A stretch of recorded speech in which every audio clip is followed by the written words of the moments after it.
everybody and welcome to this week's Tuesday tutorial. So we're well and truly into the lockdown now, and no doubt some of you started reaching out for those tweezers. So before you do, I thought I'd give you a few handy hints and tips on how to measure out, tidy and colour your brow.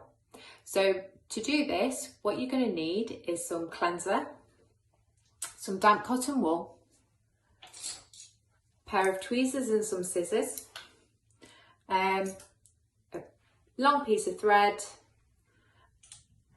and a brow pencil and brush on the end. The first thing that we need to do is cleanse the area. So I've got my damp cotton wool and some cleanser, and I'm just going to give the area a really good clean over.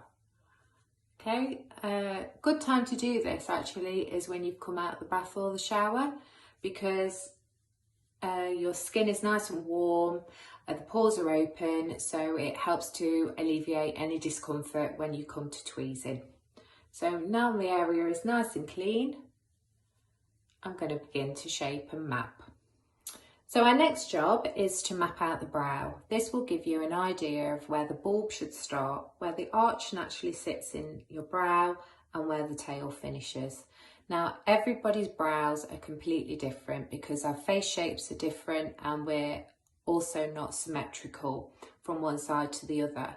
So it's always a good idea to try and follow the natural shape of the brow that's already existing, because that's natural to your actual face shape. If you start to go beyond that, then things can look a little bit scary, shall we say. So grab your pencil and your brush, just give them a little brush through just to make sure any unruly brows are in place, and then grab your thread and we're going to pull that nice and taut. So what I'm going to do is put that next to my nostril, make sure it's in line with the corner of your eye, and then pull it up against your brow, the start of the brow. Now if you give it a little wiggle, what that will do is create a little indentation in the skin, and then with your pencil you can just make a little mark so you know that's where you start.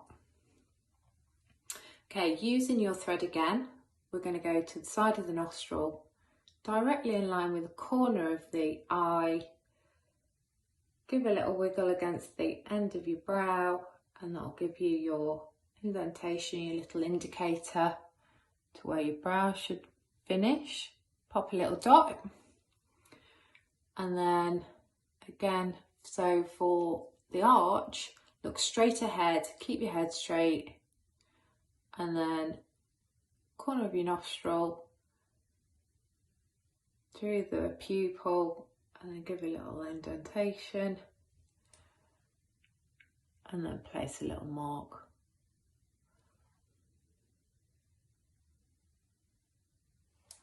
Okay, so that just gives you an idea of where they start, finish and middle, really.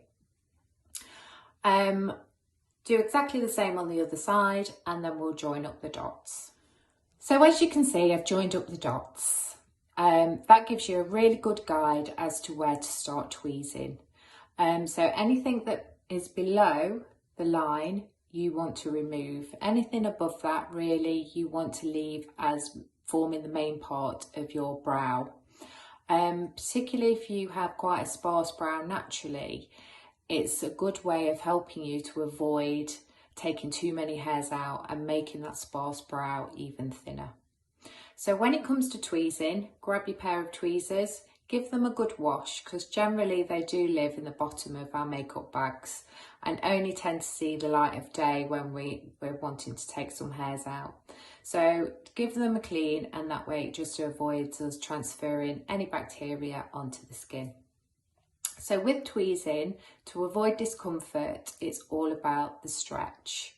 So I'm just going to show you the easiest way is to come above and pull the actual brow up.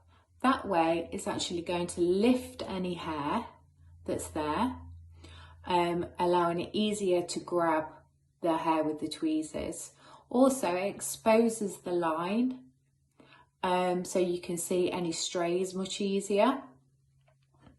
And like I mentioned, it does help with discomfort. So when it comes to tweezing, just literally come into the side and start to grab any strays, using that line as guidance. Now you're only really with tweezers gonna get the main hairs. It's quite difficult to get all the fine ones. That's only something you can really do with waxing. So another little tip is when you've taken some hairs out, grab some of your damp cotton wool, and if you run it under cold water and give your brow a wipe, it will remove any loose hairs, but it also soothes the area to continue tweezing. So carry on, giving them a little any hairs, loose hairs, using that line there as your guide to the start of your bulb. Grab your cool cotton wool, give it a wipe, and continue moving from brow to brow. I always like to step back and have a look as well, because we are very used to looking very close up to the mirror, which actually sometimes distorts what we're looking at. So by stepping back and having a look, that gives you a much more truer effect to the shape that you're trying to create. So once you've completed both brows and you're happy with the shape and you've removed all the hair, we're going to move on to the next stage of colouring in with your pencil. Just before we move on to add some colour and definition to our brows, there's one last little trick that I generally like to do.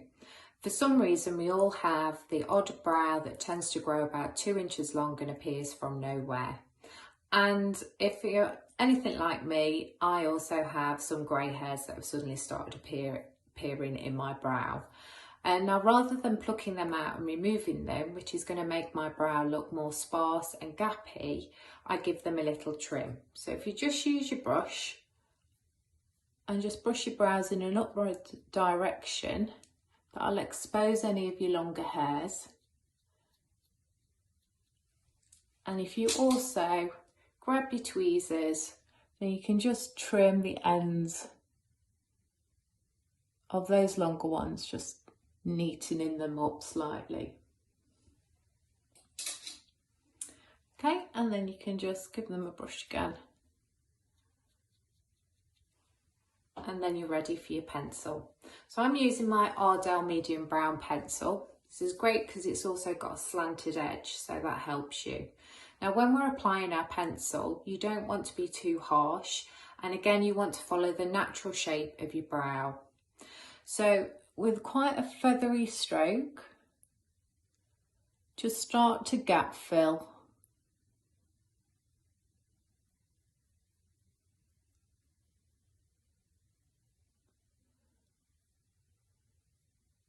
Following the direction of the hair.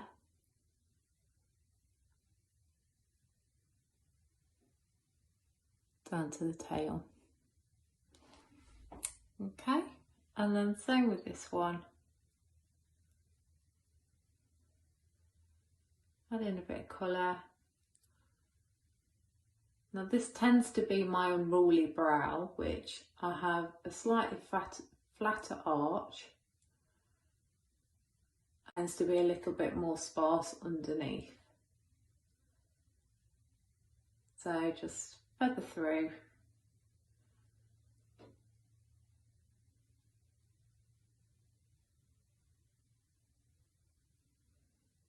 And then just with your tweezing, just take a step back, have a little look at your brows from a distance to check that you're happy with the shape.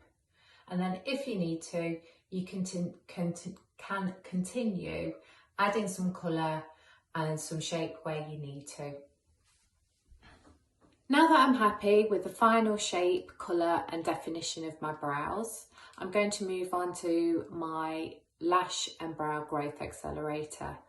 So this is ideal for promoting the growth because it conditions the hair. So just as Nikki mentioned last week, our hair is exposed to a lot of elements that can dry it out. So to promote growth and keep it conditioned, then I would recommend using something similar to this.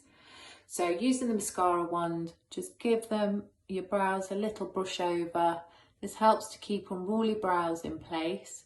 It can make them look a little bit darker, so if you are going out, it can actually give a little bit more definition and keep them nourished. So you can always use this on your lashes as well. So after your nightly routine, just apply a coat to your top and bottom lashes, and then you can go to bed and keep them nourished that way. So that brings us to the end of our brow tips and hints. I hope you found it helpful.